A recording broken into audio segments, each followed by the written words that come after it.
Hey Chibis, I'm Ivy, and today we are talking about the hidden logistics war reshaping Russia's invasion of Ukraine. If you enjoy stories like this, hit the like button and subscribe if you haven't already. Let's go! A front line can barely move and still become more dangerous every week. In this war, the decisive contest is not confined to trenches and captured villages. It extends into refineries, railways, ports, air defense magazines, and the political calculations of governments far from the battlefield. Act 1. The map is only one layer of the war. Since Russia's full-scale invasion in February 2022, the conflict has never been only about a line on a map. Armies fought for territory, but they also fought for access to fuel, transport corridors, communications, factories, and the ability to replace losses. This creates a useful distinction. Tactical action means taking a position or entering a settlement. Operational pressure means threatening roads, artillery positions, and defensive networks. Strategic pressure means forcing an opponent to spend more, repair more, reroute more, or defend more targets than it can comfortably manage. A city may be entered without being securely controlled. A road may remain open but become too dangerous for regular use. A refinery may be damaged without losing all production. A peninsula may be harder to supply without being completely isolated. So the central question is not simply who is advancing. It is this: can disruption far from the front be converted into a durable military advantage? Act 2. Crimea is a logistics problem. Crimea is powerful in Russian strategy because it is more than a symbol. The peninsula provides naval facilities, air bases, missile positions, storage sites, and a platform for operations across the Black Sea and southern Ukraine. It also depends on connections with the mainland and with maritime infrastructure. Roads, railways, ports, ferries, fuel depots, and shipping routes all contribute to the movement of personnel and equipment. If one route is damaged, another may absorb part of the flow. Isolation is better understood as a spectrum. Supplies can become slower, more expensive, less predictable, or more heavily prioritized for military use. Those effects may matter greatly even when civilian traffic continues and no complete blockade exists. Ukraine has used missiles, drones, and maritime operations to challenge Russian control in the Black Sea. Such attacks have damaged or displaced naval assets and made some waters more dangerous for Russian operations. The strategic value of these operations lies in accumulated friction. More escorts may be needed. Ships may travel further from vulnerable areas. Cargo may be rerouted through slower channels. Protection that once covered the front may be pulled toward ports and bridges. Act 3. The fuel system behind the headlines. Fuel follows a chain. Crude must be extracted, refined, stored, transported, and distributed. A disruption at any stage can create local shortages without destroying the entire national system. Refineries are especially important because they turn crude into gasoline, diesel, and aviation fuel usable by civilians and military units. Ukraine has conducted long-range drone strikes against targets inside Russia, including energy facilities, depots, military sites, and transport infrastructure. But the most dramatic statistics require the most caution. Estimates of disabled refining capacity may count damaged equipment, temporarily halted units, lost production, or capacity unavailable for military use. Those are not identical measurements. Even serious refinery damage does not automatically mean a nationwide fuel collapse. Russia has a large territory, substantial crude production, stockpiles, railways, pipelines, and the ability to redirect supplies. A shortage can be severe in one region and barely visible in another.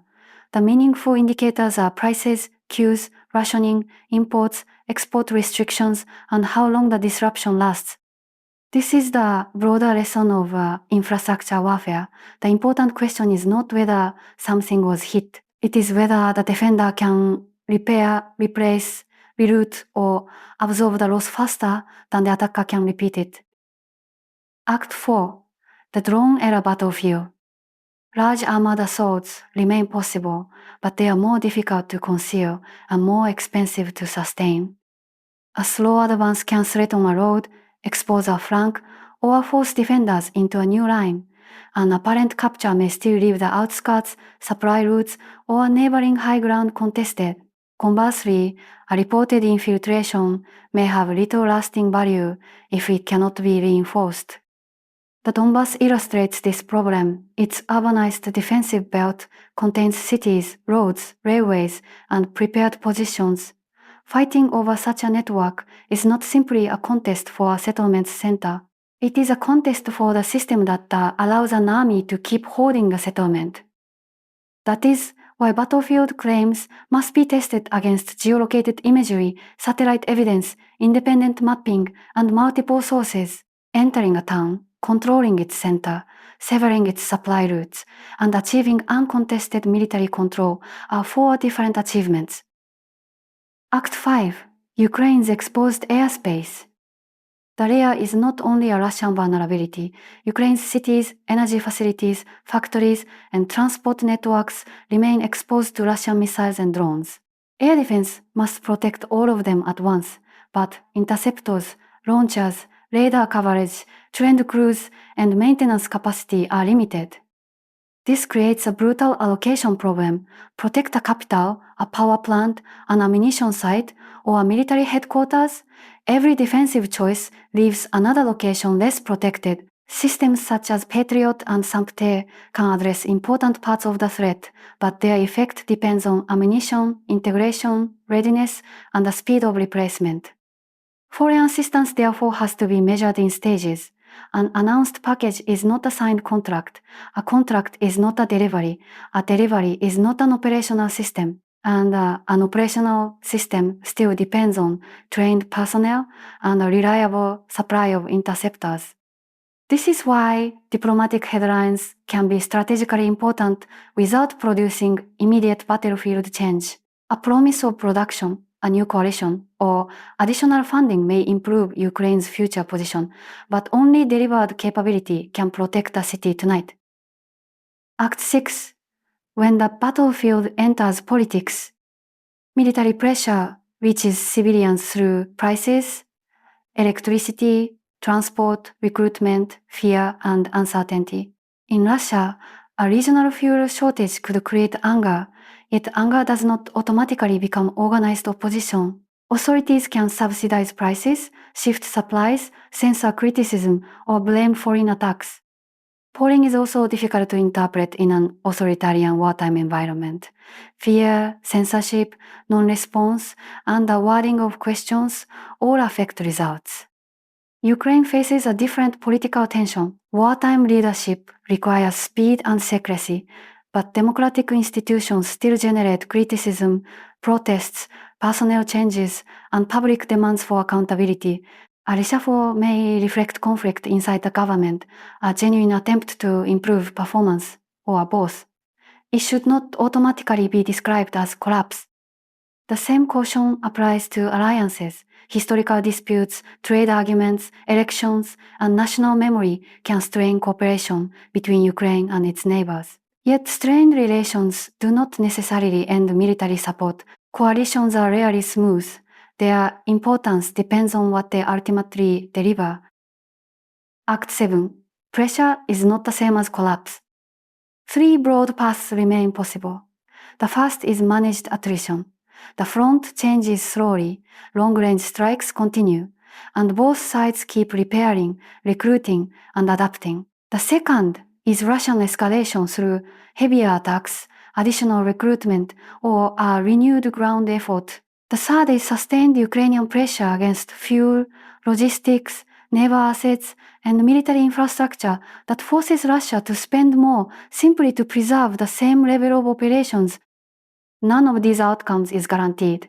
Russia's size creates vulnerable distances, but also provides buffers, redundancy, and room to relocate production. Ukraine's long-range campaign can raise costs, but it requires weapons, intelligence, and a sustainable manufacturing base. Foreign pledges can help Ukraine, but production delays and political changes can reduce their immediate value. The war has therefore reached Russia in a precise but limited sense. Its rear areas are being contested. Industrial sites, fuel networks, ports, and military facilities are no longer safely distant from the conflict. But that does not mean Russian society has uniformly turned against the war, that Crimea is completely cut off, or that the Kremlin is near collapse. Nor does Ukraine's endurance mean it is secure. Its power grid, air defenses, ammunition stocks, and political cohesion remain under severe pressure. A static front can conceal a changing balance in repair capacity, interceptor supplies, naval access, and public tolerance. The most useful historical measure is replacement capacity. Can a side replace fuel, drones, vehicles, trained personnel, air defense missiles, and political confidence faster than the opponent can destroy them? That is the hidden contest beneath the daily map. The geography of this war has expanded, but expansion is not victory. A refinery strike is pressure, not proof of economic ruin. A threatened supply route is friction, not a blockade. A public protest is political evidence, not a regime change. History will turn on whether temporary disruptions become lasting changes in what each state can sustain.